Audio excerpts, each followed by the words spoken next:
Hello everyone in the TFYTC community. Hello everyone in the TFYTC. My name's Thomas. I think like 2 of you know who I am. And I guess there was sort of an open challenge to answer some questions about Transformers, and I thought, hey, I could do with a nice introduction to this community, so why not do it myself? So I did. And I'll just get into it.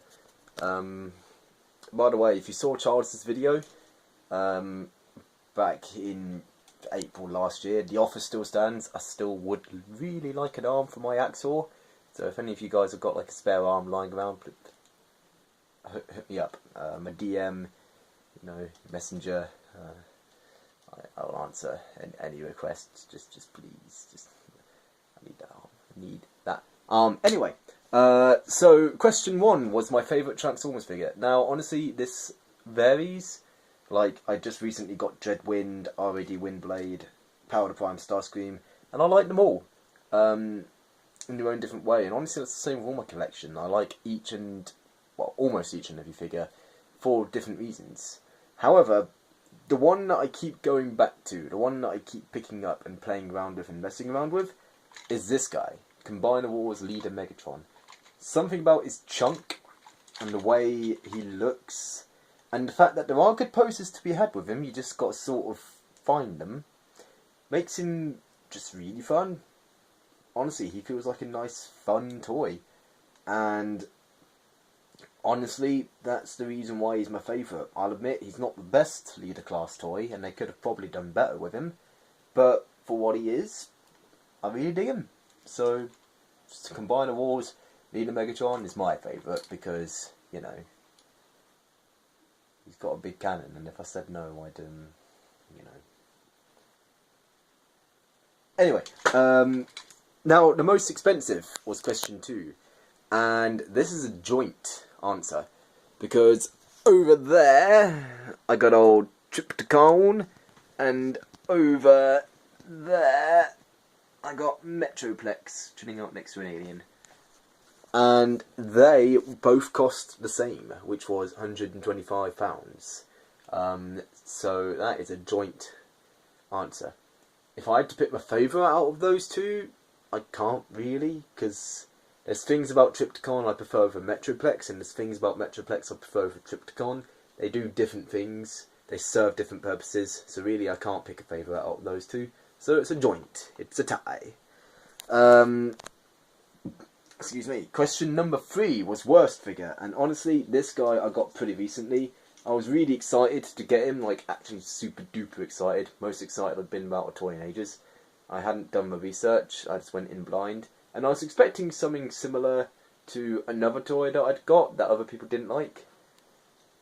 And that's this guy. Robots in Disguise, Combiner Force Galvatronus. I was expecting something similar to the Energon combiners, which I do have one of. I've got Superior Maximus, sort of. And I was expecting similar things from this guy.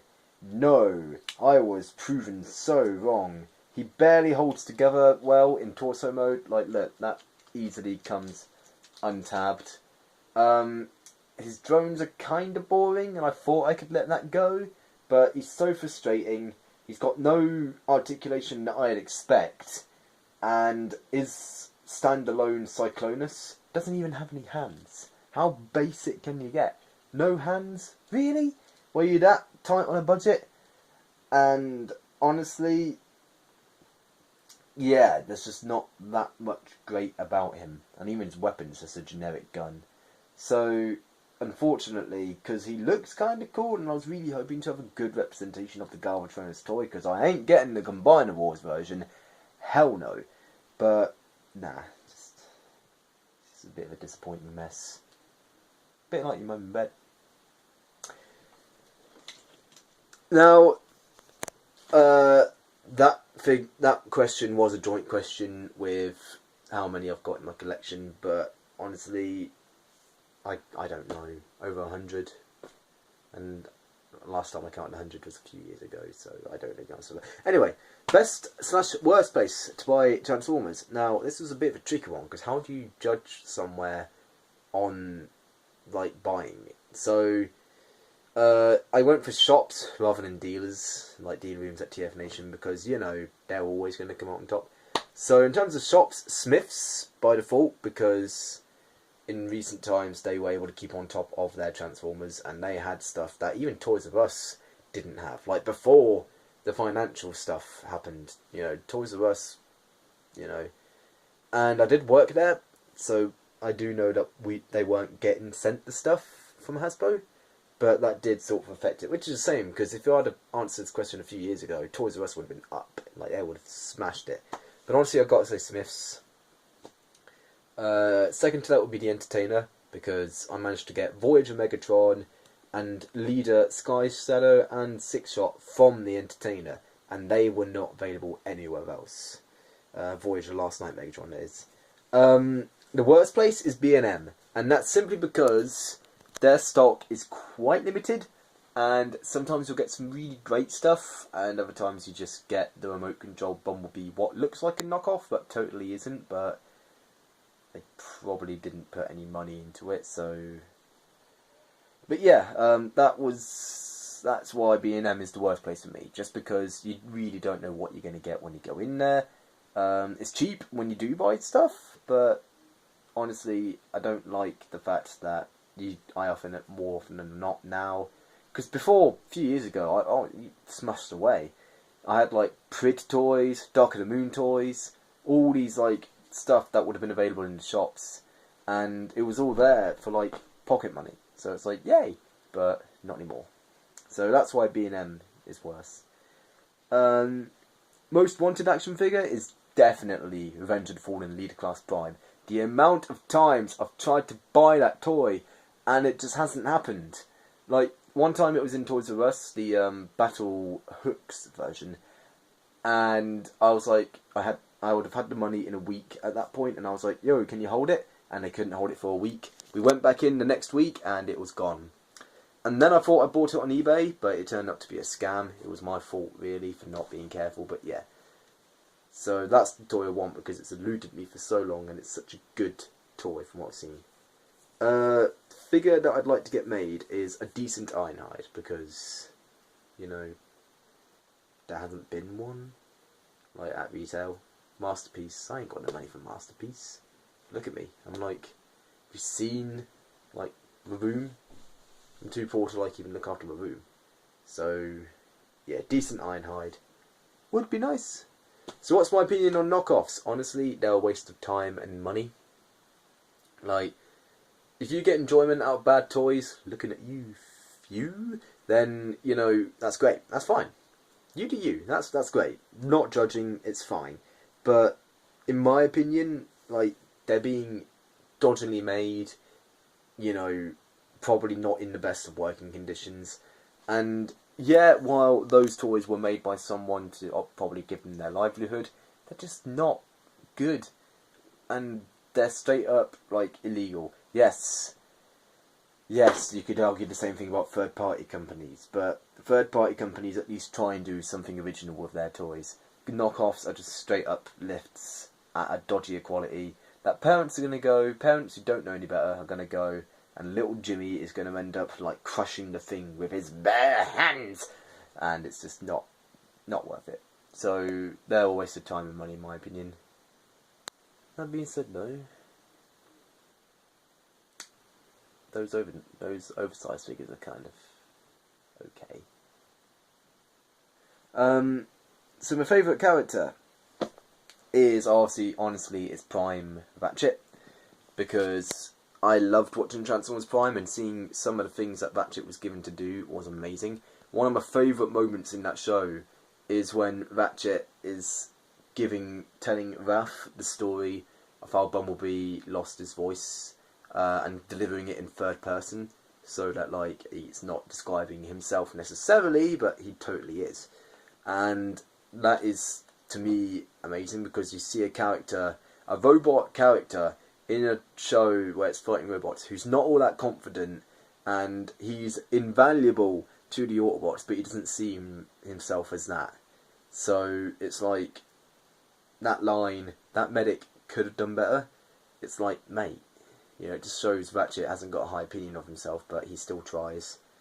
And honestly, it made me connect with that character and just made me feel sympathy for him. You sort of want to see him do well because of that. So that's why Ratchet is my favourite character from Prime. And speaking of which, my favourite show is Transformers Prime, because, I mean, in recent years we haven't had that much to choose from. Like, we've had, what, the Prime trilogy? No, the Unicorn trilogy. I think someone spiked my drink with Dark Energy on. Unicorn trilogy, which, you know, sure, Galaxy Force was okay, but come on. You think I had access to Galaxy Force when I was a kid? Of course not. You know, the most Japanese thing I think I had as a kid was the stuff they showed on Toonatic, which, I mean, throwing pie in someone's face is kind of Japanese.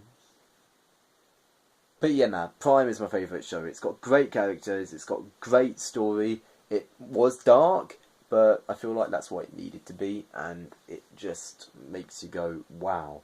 Like, I straight up was drawing some tears at the end of Beast Hunters Season 3. Like at the end of Season 3 with Beast Hunters, when they're all saying goodbye, I was quite sad. You know, and that just shows it was able to get me invested. And I have fond memories of, on my little Samsung, watching all the episodes of Transformers Beast Hunters as they came out, because there was someone on YouTube uploading them early, a bit cheeky. But yeah, that was great. So honestly, Prime was my favourite show. Mainly because it was the show I saw the most of. So yeah. Right. Love or hate the movies? Well, I like them. I mean, yeah, it takes a few drinks, bit of speed, and I've got to be with a friend what is also as high, and, you know, it has to be on fast forward, but yeah, I like them.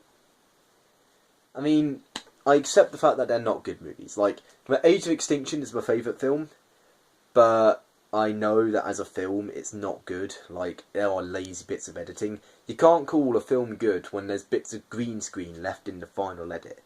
You know, that's just diabolically lazy. But, hey, there was something about that film that connected with me, and I liked it. But I think the biggest response to the films, most common, is liked them at the time, and then upon rewatching it, didn't. And I think that's the same with like almost every film. Probably because you're trying to justify spending money on something that wasn't good. I know I was with it last night. Me and my friends, we left the cinema, we were talking about it. We were like, yeah, I kind of like that, kind of like that. And then in retrospect, thinking back on it, we're just like, you know. So it's a funny one. And finally, was Hot Rod responsible for Optimus Prime's death? Yes. And anyone says no is wrong. And if you think that you're going to comment on this video saying, oh, he wasn't responsible, he would, you know, he was just doing the right thing, I will find you and I will cut you with the flipping, you know, what, I will cut you with a toothpick. I will come over to your house and cut you with a toothpick if you think that Hot Rod wasn't responsible for Optimus Prime's death. My hero died because of that delinquent motherfucking bastard.